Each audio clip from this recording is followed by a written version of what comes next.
Olá, pessoas de Floripa, aqui é a Jessie e hoje é um episódio diferente, então a gente não vai contar com a participação da Ana nesse episódio. Eu sei, eu estou ouvindo o lamento de todos, mas esse é um episódio um pouco atípico. Hoje eu vou gravar aqui com o Matheus Leonardi, que coisa do destino é o meu marido, então é um episódio diferente, mas continua sendo com programadores. Sim, Ana, estamos sentindo sua falta, mas, né? Hashtag volta Ana.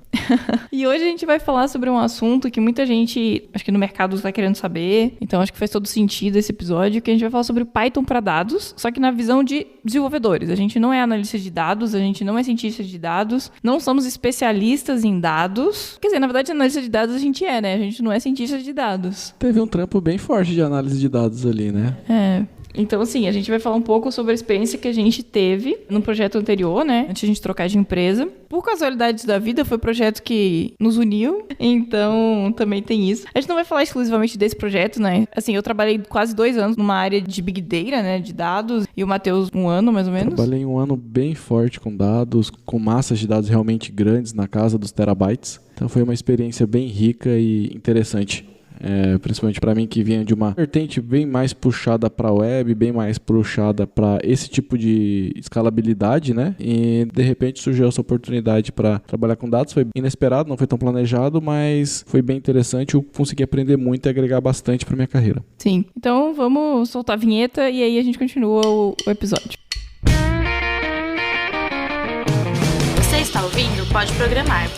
Porque nós podemos. Porque nós podemos. Porque nós podemos. Porque nós podemos. Porque nós podemos. Porque nós podemos.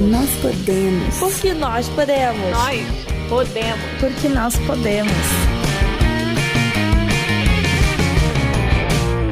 Então, você que está ouvindo nosso podcast, já conhece o nosso programa de apoiadores? Sim, nós temos um programa de apoiadores do PicPay, que é nosso parceiro aqui. E por que a gente tem esse programa de apoiadores, Ana? Minha filha, porque assim, boletos vêm, né? E já basta os boletos que eu tenho que pagar das fraldas, escolas. Tem o boleto do Pode Programar, ele poderia ser sozinho.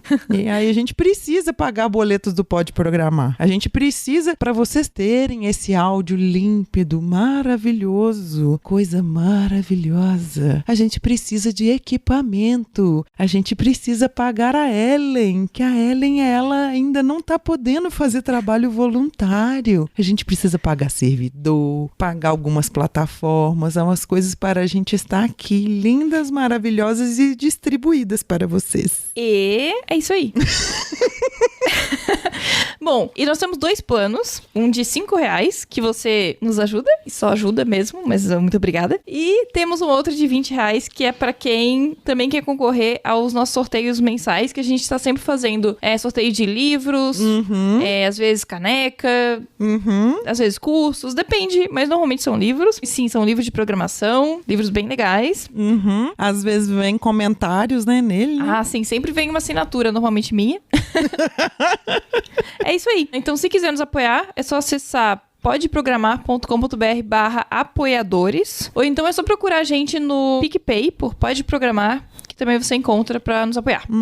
Exatamente. Nós estamos em todos os lugares. Só procurar por Pode Programar que você vai nos achar em vários lugares. Exatamente. Aí. E aí a gente fala no final deles.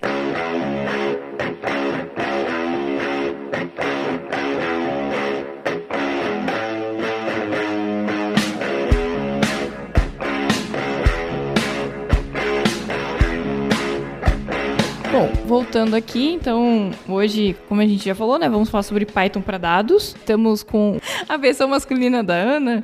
Não, é o Matheus. Então, vocês vão ter que se contentar com ele mesmo, é o que tem para hoje. Ele já participou daquele episódio sobre banco de dados. Episódio 80. Ele até sabe, porque é o único que ele participou. Bom, assim, a gente não tem nenhum episódio sobre Python, né? Então, acho que a gente poderia começar falando um pouquinho de Python. A gente comentou sobre Python num episódio bem antigo, 20 alguma coisa, em que a gente falou sobre as linguagens para aprender em 2018. A gente já tá indo para 2021 já. E assim, continua sendo uma linguagem super em alta, principalmente nessa parte de scripts, de automações, né? Na parte de negócios. A gente já falou um pouco aqui da área de negócios, né? Em que a gente falou um pouco disso e como que o Python poderia ser usado para situações rotineiras ou para estudo de dados, né, usando pandas. E aí entra um pouco da nossa experiência do que a gente fez nesse projeto. que durou quase 8 meses. Então foi um projeto bem longo, foi quase a gestação de uma criança. Projeto que foi bem complexo e que nesse período a gente conseguiu aprender muita coisa sobre Python, né? Então a gente tinha no nosso time pessoas que eram grandes referências pra gente em Python. Que nos ajudou muito, que contribuiu imensamente pro nosso ramp-up. Então foram pessoas que nos ajudaram muito nessa decolagem, né, desse aprendizado. E a gente vai, assim, poder compartilhar um pouco, assim, da linguagem mesmo e da biblioteca, né, que é o Pandas, mais especificamente, o NumPy. Que são as duas bibliotecas, acho que, principais aqui para quem quer fazer análise de dados. São duas bibliotecas bem ricas, com documentações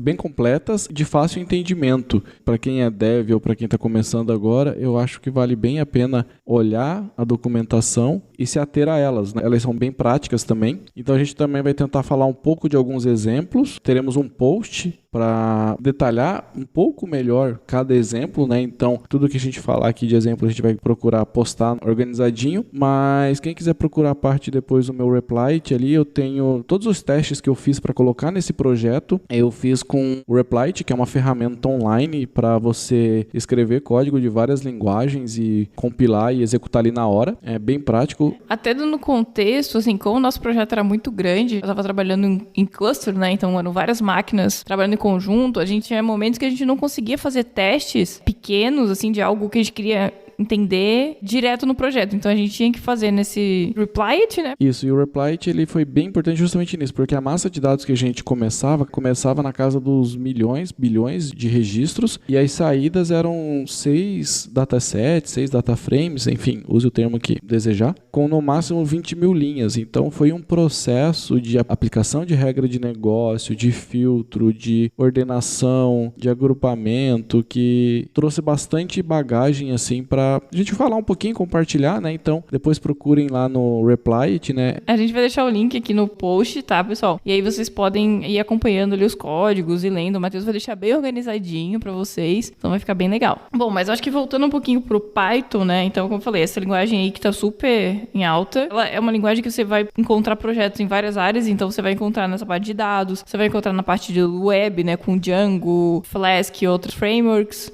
Na parte de dados, inclusive, muitos matemáticos fazem uso dessas bibliotecas NumPy e Pandas e algumas outras auxiliares para lidar com um volume de dados gigante para eles, enfim, encontrarem a nova fórmula do milhão. Eu acho que a gente falou um pouquinho de Python já em episódios anteriores, comentou algumas coisas, né? E quando a gente fala de Python, principalmente na parte de dados, a gente às vezes fala também de R, né? Que é uma outra linguagem que eu lembro que quando a gente fez esse episódio, acho que em 2018, eu nem conhecia R, era uma linguagem que eu não conhecia, nunca tinha ouvido falar. E assim, ela sempre aparece entre as mais usadas e tal, por essa questão científica, né? Então ela é muito usada no mundo de análise de dados. Então, mesmo que quem não é desenvolvedor de carreira, né, de formação, acaba usando o Python ou o R para fazer esses estudos, porque é muito mais fácil do que trabalhar num Excel da vida. Não que não dê, tá, também, mas tem algumas coisas que vocês vão ver que facilitam bastante a vida. Assim, falando mais, né, voltado para dados realmente, que é o que a gente quer falar aqui hoje para vocês. Bom, acho que a gente pode falar do Pandas, essa biblioteca que a gente usa para basicamente criar data frames ou datasets, né? Que são tabulado, né? Então é tipo, é como se eu criasse uma grande... É um dataset. Quando você vai, por exemplo, trabalhar com um dataset padrão para web, ou quando você vai trabalhar com objetos como listagens e arrays, você geralmente trabalha linear, ou seja, você trata registro a registro. Quando você vai por uma estrutura colunar como é o Pandas, né, e ele traz isso do mundo de Big Data, onde é muito comum você tratar as coisas de forma colunar, ao invés de você aplicar uma fórmula linha a linha, você vai aplicar uma fórmula indicando a coluna inteira. E através dos mecanismos dele, do índice que ele gera sozinho, por padrão, ou você informa para ele em algum momento, seja quando cria, ou seja em um momento posterior, você pode informar um índice. Inclusive, esses índices do DataFrame, você pode alterar eles no decorrer do teu código, conforme tua necessidade, né? Ele faz esse tratamento sempre colunar. Você consegue fazer o tratamento linha a linha, registro a registro, como um dataset comum, mais padrão de mercado, mas a grande vantagem dele, a grande performance dele está no cálculo e no tratamento colunar. E quando a gente fala de colunar aqui, né, para quem é mais leigo, né, a gente tá falando um Excel, um CSV, a gente tá falando de um tipo de dado que a gente tá acostumado. Só que, por exemplo, trabalhando com Excel, né, vamos pra esse lado aí bem simples. O Excel sempre vem à pauta, à tona. É porque pra quem...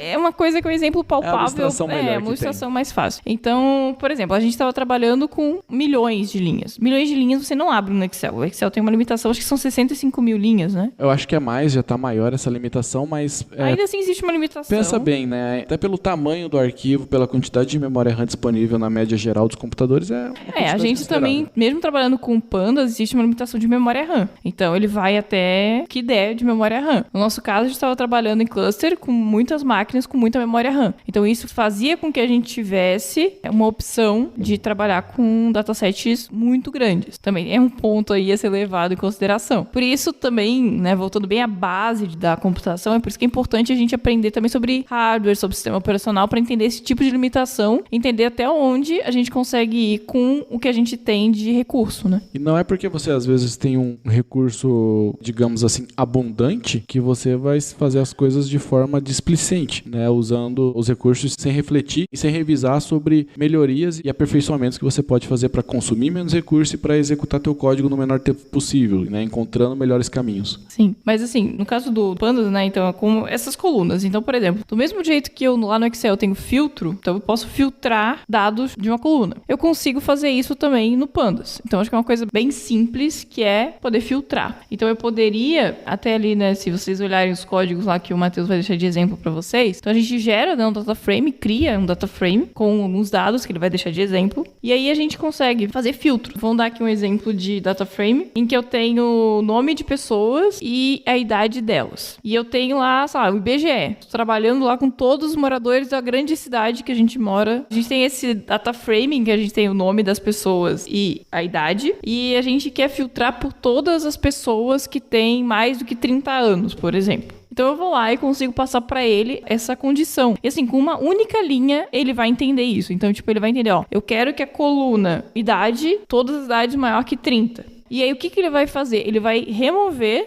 do dataset tudo que for menor, que tiver menos que 30 anos. Mas você pode estar se perguntando, mas eu também posso fazer isso com Lambda no Ruby, no C Sharp, no Java, não é mesmo? Não. O mecanismo é completamente diferente. A forma como o Pandas lida com esse montante de dados é completamente distinto. Para quem tiver curiosidade e quiser ir mais a fundo, recomendo a pesquisa, né, para entender, por exemplo, né, como que funciona um Lambda no C Sharp, como ele faz um filtro de um where, né, e atrás do código-fonte, de repente ver se encontra e vai atrás do Pandas para entender como ele faz, vai perceber que existe uma diferença bem grande. Até porque o objetivo deles são completamente distintos, né? Cada um é para um objetivo. E se você estiver trabalhando com um dataset muito grande, como era o nosso caso, cara, você vai morrer. Não tem, o sistema não vai aguentar, né? Se você tentar fazer isso usando Lambda, provavelmente... Não aguenta. Não aguenta, assim. A gente fazia esse processamento todo, né? Gerando no final 8 datasets com 30 mil linhas. Alguns menos, né? Na verdade, alguns eram menores. A gente começava na casa dos milhões, terminava em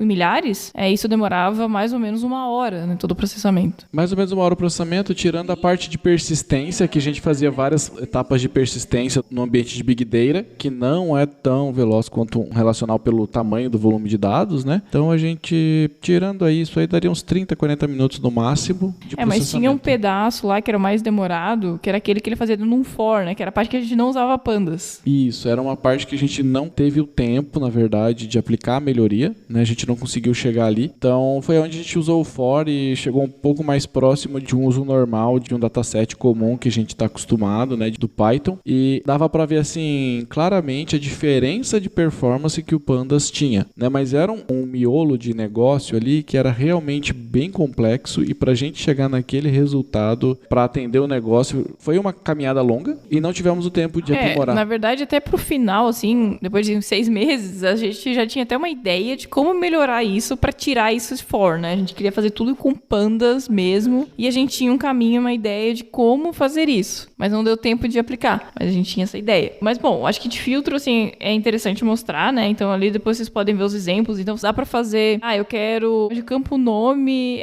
Maria e idade 20. Então, você vai conseguindo filtrar no nível bem alto, assim, né? A gente trabalhava, eu lembro que a gente trabalhava no projeto com filtros, 4, 4, 6, 7 opções de filtro dentro de um data frame, assim, só em um, né? Tipo, Só em filtro. Mas tinha vários. Você consegue fazer bastante coisas. Eu quero tirar onde o campo é nulo, não quero que venha campo nulo. Tá, por exemplo, tem um campo lá que ele é muito importante, por exemplo, idade, né? Você tá fazendo um estudo e idade é um campo obrigatório. Ou que a data de nascimento não seja válida, ou a idade não seja válida, né? Às vezes por um dado que está incorreto. Dependendo do estudo que você tá fazendo, é interessante. Então você tem essa possibilidade de fazer essas limpezas. Você consegue também filtrar por lista, né? Então, tipo, eu quero que o nome esteja dentro dessa lista, né? Então, tinha casos que a gente fazia muito isso, assim. A gente tinha listas grandes, a gente nem sabe quantos a gente tinha ali, era uma coisa que era uma variável, a gente não sabia. E a gente passava uma lista pro nosso data frame e falava assim, eu quero que retorne tudo que tiver na coluna X, essa lista aqui. Então, isso aí também a gente usava muito. Contents também a gente conseguia fazer o uso, né? E você consegue informar para ele se você quer que seja case sensitive, se você quer que considere os nulos ou não, né? Então, se você, por exemplo, passar o parâmetro tradicional NA false, vai mudar todo o seu resultado em cima disso. Mas só voltando, explica o que é o NA pro pessoal aqui. Pra quem não tá no mundo do Pandas ainda. O NA é quando o dado não existe, né? Então, o NA, ele é um indicativo de quando o dado não existe por alguma razão que seja. Então, você pode passar isso para dizer se você quer ou não que ele considere. Repito, a documentação é bem rica, então são vários termos que a gente vai usar, que a gente vai tentar explicar aqui, mas vale a pena vocês darem uma olhada lá, né? Procurar no Google Pandas Python, né? A gente vai deixar no post o link para a documentação oficial. Vai deixar o link lá para vocês pesquisarem os métodos e entenderem um pouquinho melhor como funciona, mas recomendo, é bem divertido e para trabalhar com volume de dados grande é bem interessante. Se vocês derem uma pesquisada na internet, vocês vão ver que algumas almas boas deixam disponíveis CSVs gigantes, assim, de alguns megas, gigas, enfim, depende do que vocês querem brincar, você consegue achar por aí. Com dados fake é onde você consegue carregar isso e testar localmente na tua máquina e manipular e, enfim, fazer os testes. Dá pra, né, o Jupyter, né, que é uma ferramenta voltada para trabalhar com dados, com pandas. Ele é um notebook, né, que chamam, né, tipo, é um ambiente já meio que pré-configurado, onde você sobe lá o seu CSV, sua massa de dados e começa a escrever os comandos. Pouca configuração, assim, basicamente é para leigos mesmo, não é para tão programadores, assim, não é voltado para programadores, é voltado para cientista de dados, então é para ser mais fácil para o pessoal não ter essa complicação, né? Exato. Então eu acho bem interessante, a gente vai colocar o exemplo lá no post, né, tentar deixar bem explicado, mas outra coisa interessante e importante de falar é que o filtro no Pandas, ele sempre vai funcionar melhor quando um índice estiver aplicado na coluna. Claro que você não vai conseguir aplicar, sei lá, você vai fazer o filtro em 20 colunas, você não vai fazer um índice com 20 colunas ou ficar trocando de índice a todo santo momento, mas se você puder privilegiar filtros ou organizar o teu código, organizar a tua lógica para privilegiar os filtros que usem os índices que você definiu, ou você troque algumas vezes de índice para fazer isso, dependendo da situação, você vai obter uma performance bem maior, porque o Pandas ele trata de forma diferenciada essa questão. Depois quando a gente falar ali de merge, eu acho que vai fazer mais sentido, né?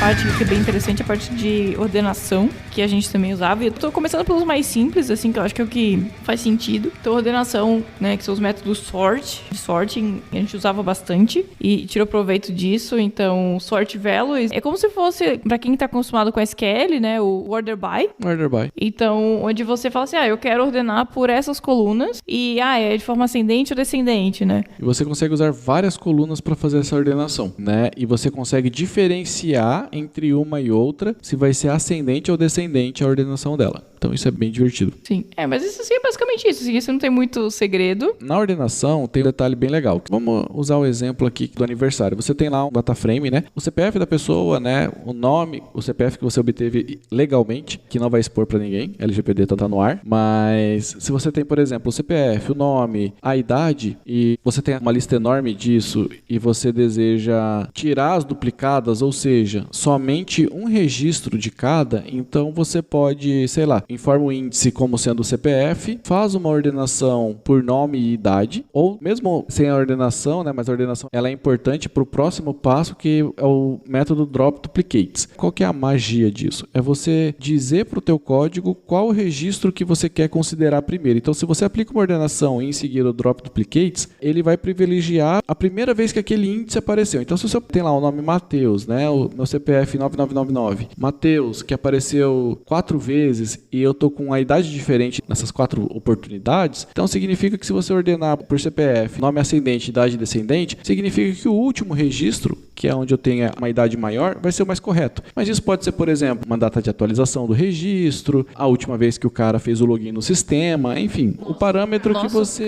considerar. A gente tinha um status, né? Então esse status era o que definia pra gente o que era mais importante. Era o status, datas também, então eram várias colunas, mas o status era o principal. Então, a hora que você aplica o Drop Duplicates, o que ele vai fazer? Ele vai pegar daquele índice, o primeiro registro que ele encontrar, os outros ele vai eliminar. E ele vai fazer isso índice por índice. Cara, e isso é lindo, porque assim, você escreve uma linha e você resolve o teu problema. Você resolve o teu problema. É como se fosse um distinct aprimorado, talvez um group by. Mas no SQL não existe desse nível. Mas nesse nível não existe no SQL, porque o group by, o distinct, ele precisa que os dados sejam iguais para ele fazer o agrupamento. Até dá para fazer esse tipo de coisa no SQL, mas você não vai ter um comando único como esse drop, assim. Você vai usar muitas linhas para chegar lá. Vai sofrer um pouco. Mas se você gosta de SQL, o Pandas também consegue aplicar alguns comandos SQL no dataframe dele de forma bem otimizada, né? Então, é algo a se considerar se tiver alguma coisa bem específica, né? Algum comando SQL que você queira usar, ele também consegue fazer. Mas eu particularmente prefiro me manter o mais próximo possível, né, do uso do dataframe mesmo. É só uma possibilidade que eu gostaria de mencionar. Outra coisa que também que é interessante, indo para esse lado, eu acho que é o group by, né? Que também dá para fazer esse agrupamento. É diferente do drop, né? Que você tá falando que o drop, ele vai remover as colunas que estão duplicadas pelo índice, né? Já no caso do group by, ele vai só, tipo, agrupar, mas se ele encontrar dados divergentes, vai continuar tendo linhas duplicadas, se esse for o caso, né? Seguindo assim nessa lógica do agrupamento, mas fugindo um pouquinho, você também tem a possibilidade de fazer o merge de 2 datasets, né? Então, seria algo similar ao Union All ou um Inner Join, alguma coisa assim. Então, você pode pegar 2 dataframes que compartilhem do mesmo índice, né? Idealmente. Então, você coloca o mesmo índice para ambos, né? Então, se você tem um dataframe lá com as datas de aniversário, que seja o CPF, ou dataframe que seja alguma outra coisa, né? Se você tem o mesmo índice, você consegue fazer o merge e você consegue dizer se é left join, se é right join, se é inner join. Por isso que eu digo que para mim ele é muito mais parecido com join. Exatamente, porque tem um comando que é pro union mesmo. Tem também, mas eu usava bastante o merge. Eu também usava muito o merge, mas é por isso que eu digo que o merge, pra mim, ele é o equivalente ao inner join. Ele é mais equivalente ao inner join. Assim, o tempo que você ganha pra fazer essas coisas, esse é o lado incrível, acho que, do Pandas. O que mais que a gente tem aqui de comando? Tem aqueles de where, né, que dá pra fazer algumas consultas, mas aí é aquele usando o NumPy, né? Isso, aí já indo pra biblioteca do NumPy. Eu acho que primeiro explicar o que é o NumPy, né? O NumPy também é outra biblioteca. Ela é mais voltada para trabalhos com números, né? Trabalhos matemáticos mesmo. Olhando para matrizes, né, de larga escala, funções matemáticas. Ele trabalha em complemento com o Pandas. Sim, ele é um complemento. É uma extensão, né, bem dizer.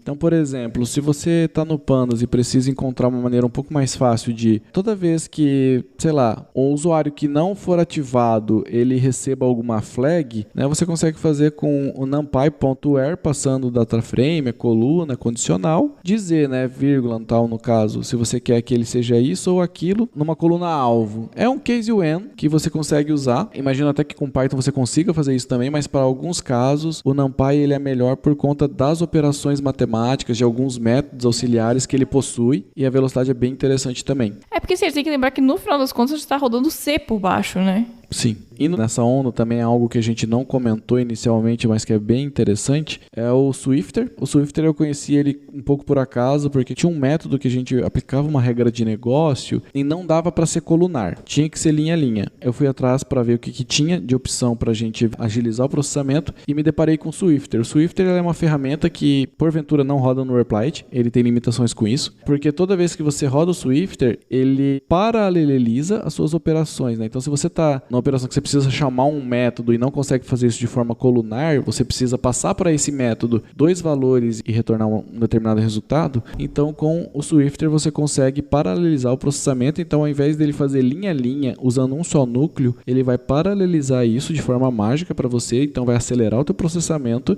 né? Ele vai usar quantos núcleos estiver disponível na máquina, né? Então, se a máquina tiver 8 cores, ele vai colocar 8 caras rodando em paralelo e por aí vai. Então, isso também te dá um ganho de performance bem grande em alguns casos.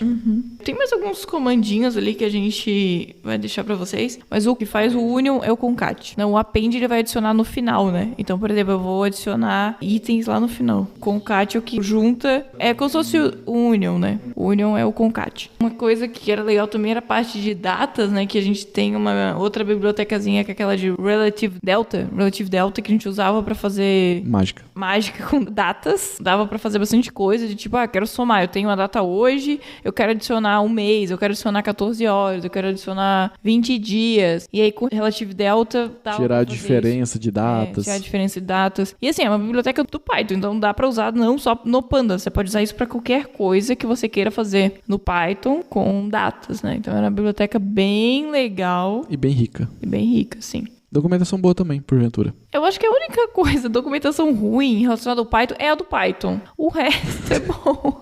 A do Pandas era boa, a do NumPy era boa, do Relative Delta era boa. Tudo bem que o Relative Delta era uma coisa bem simples, né? Então, não tinha muito como errar.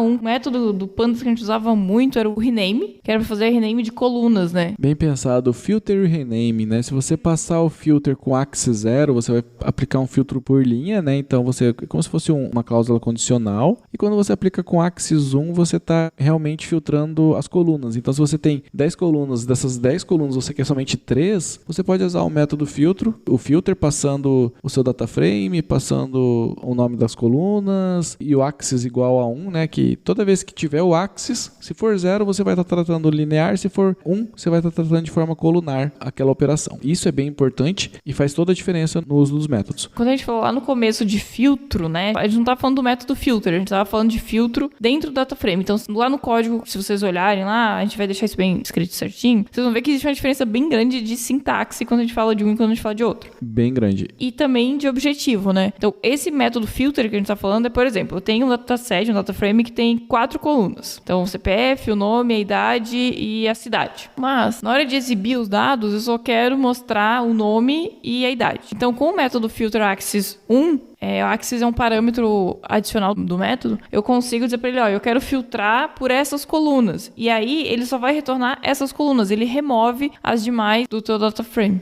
E o método rename, eu geralmente aplicava primeiro o filter e depois o rename para deixar um pouco mais claro o que eu estava querendo fazer e menos confuso. E funcionava bem. Funcionava bem. O rename é como o próprio nome já diz, né? Você está renomeando a coluna, né? Então você vai dizer que a coluna X vira a coluna Y, a coluna Z vira a coluna A e assim por diante. Isso pra gente era bem útil, porque a gente tinha datasets que lá no final as pessoas queriam mudar o nome. Então ela nascia como A e terminava como X. Então era uma coisa que a gente tinha que ficar usando bastante rename para garantir que as coisas estavam certas, né? Porque a gente precisava refletir no nome da coluna a regra de negócio, para ficar bem evidente, bem claro qual era o nosso objetivo com aquela determinada situação. Tinha o replace, né, que também era bem legal, que a gente conseguia dar replace na coluna inteira. Então, por exemplo, eu tenho uma coluna de nome e eu queria todos os lugares que tiver, sei lá, aspas simples no nome, eu quero remover. Cara, você dava um replace, aspas simples, por nada, e ele removia. Às vezes você está pensando, nossa, mas isso tem todas as linguagens, né? Toda linguagem tem algo assim, né? Algo similar. Mas o que a gente está, assim,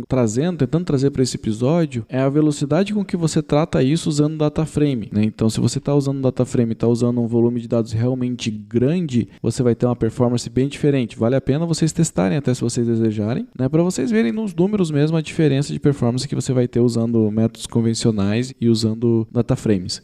Falando data frames, eu sei que o C# também tem, acho que talvez tenha mais alguma outra linguagem que tenha alguma estrutura similar. Eles trazem também essa ideia de data frame, de tratamento de dados colunar, então é bem interessante também vocês de repente fazer um comparativo, né? Quem desejar, vou fazer isso em Python Python, fazer C#, para ver diferença, para ver performance, tirar suas próprias conclusões, né?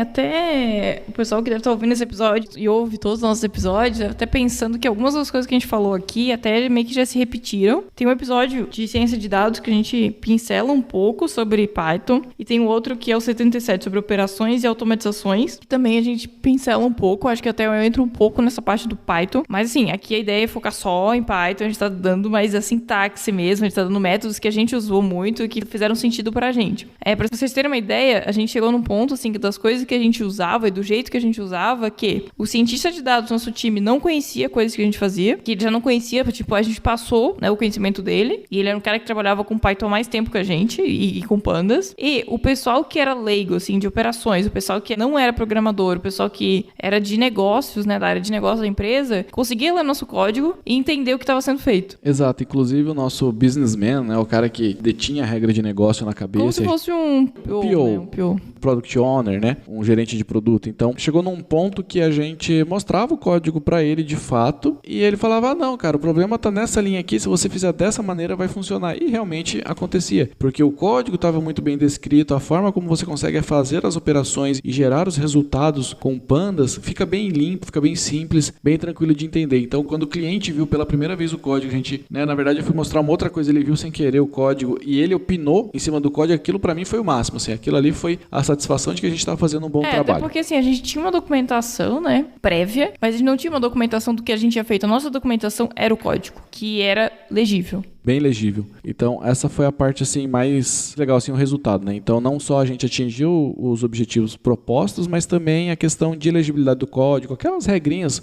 que todo programador está sempre recitando, né? A gente conseguiu aplicar. Nossos nomes de DataFrame eram gigantes.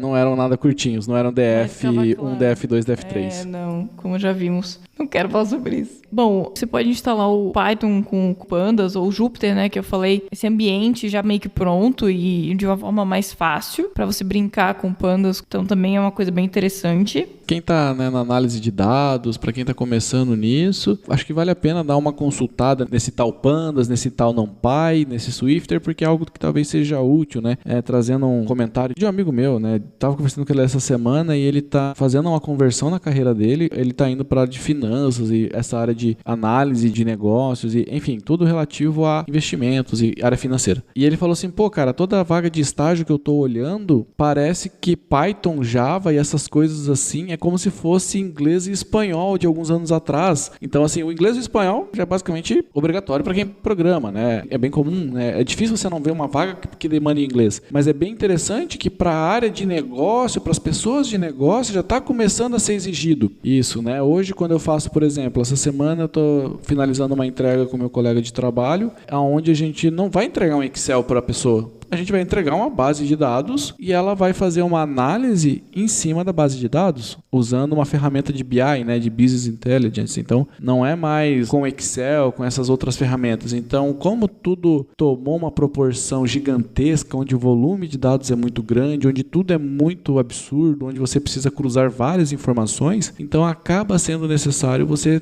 né, também conhecer esse negócio, e aí as pessoas que não são programadoras acabam tendo que ter algum conhecimento sobre isso. É daí que entra o Python e aí que entra o Pandas para fazer essa facilidade. Porque assim, né, para quem conhece SQL... É outra ferramenta importantíssima para quem faz análise de dados. É outra coisa bem importante para negócios, mas ainda assim eu acho que, eu não sei o que é o mais fácil, porque como eu já tinha toda a base de SQL quando eu fui trabalhar com Pandas, então eu já tinha essa base. Para mim é como eu falo, tudo aqui, todos os exemplos que eu dou, Faz um depara. Eu faço um depara porque é natural pra mim, né?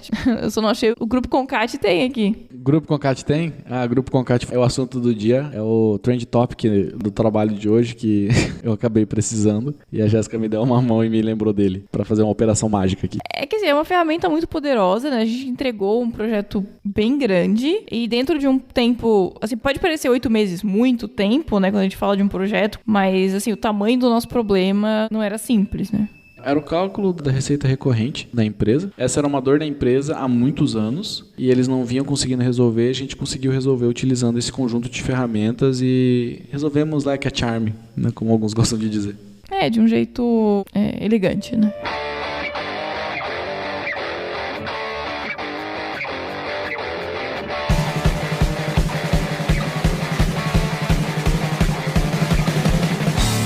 Bom, acho que é isso, sim. A gente pode deixar algumas dicas pro pessoal, né? Além do post, que a gente vai deixar o link pro pessoal ir lá e... Na verdade, a gente vai deixar o link do teu Replyte, né? Então o pessoal vai lá, vai ver o código no Replyte com todos os comentários, bonitinho, pra vocês entenderem os comandos. Se vocês tiverem dúvida, né, me procurem nas sociais da vida aí, né? Nas redes sociais aí, Twitter, Instagram, LinkedIn, Facebook nem olho Eu muito. vou deixar os links tudo lá pra vocês. Sempre Matheus Leonardi, me acha fácil. E quem quiser trabalhar com você? Ah, verdade. Essa é uma parte legal. Hoje eu estou trabalhando na Hero Spark. A Hero Spark ela é uma empresa de educação e empreendedorismo. Então, nós estamos com um desafio bem interessante, porque com a vinda da pandemia, o mundo acelerou muito para essa questão do trabalhar remoto, para essa questão da educação remota, para essa questão do autodidata, né? Da gente ter que buscar o conhecimento e se virar com ele sozinho, né? Para aprender. Então, com isso, teve um estouro, né, de uso na nossa plataforma de conhecimento, que a gente saltou para milhões de acessos, milhões de clientes e alunos em questão de meses. Então, com isso, né, com esse crescimento quase que instantâneo, né, nessa pandemia, foi num intervalo de 1 mês ou 2 que os números realmente saltaram absurdamente. Outros desafios vieram e, com isso, novas oportunidades para trabalhar na Hero Spark, né? Então, quem trabalha com Ruby on Rails, em especial para nível pleno e sênior, né, a gente está fazendo recrutamento, estamos atrás de talentos, é uma empresa muito legal de trabalhar, eles proporcionam um ambiente organizacional muito legal e os desafios são realmente interessantíssimos para quem quer aprender, para quem quer crescer na carreira, quem quer encontrar formas ótimas de resolver o problema. Então, quem desejar aí, procure Hero Spark nas redes sociais, no LinkedIn especialmente, ou me procurem, né, que eu posso estar trocando uma ideia e encaminhando a indicação de vocês, né? Mas recomendo bastante, é bem legal. Talvez eu tenha o privilégio de trabalhar com algum de vocês, né? Então,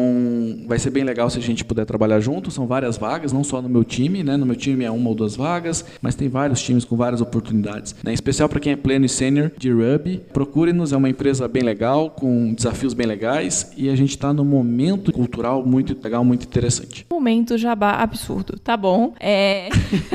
Então, pessoal, acho que é isso, tá? Se você quer bem livro, bem básico mesmo, use a cabeça Python. Pra quem tá começando mesmo e quer uma coisa bem beabá, é a linha Use a Cabeça, que são livros, cara, muito didáticos e ajuda bastante aí. Até falando isso, tem um livro de padrões de projetos, né? Design Patterns do Use a Cabeça, que também é bem legal. Então, é isso. Todos os links que vocês precisam vão estar no post, como eu já falei várias vezes. E qualquer coisa, qualquer comentário. E quem quiser também falar comigo, né? Pode me procurar nas redes sociais como Jessie Zanelato, também o link vai estar aqui no post. E quem quiser falar com o podcast, né, com o pessoal, eu e a Ana, né, a entidade Pode Programar, é @PodeProgramar. Nós estamos em todas as redes sociais como @PodeProgramar com o Demudo. No Spotify, né, os episódios saem lá todo dia 10, dia 25, quando não falha. Estamos também no YouTube, estamos em qualquer plataforma aí de podcast, é só nos procurar que vocês nos encontram. Tchau, tchau, pessoal, e até o próximo episódio.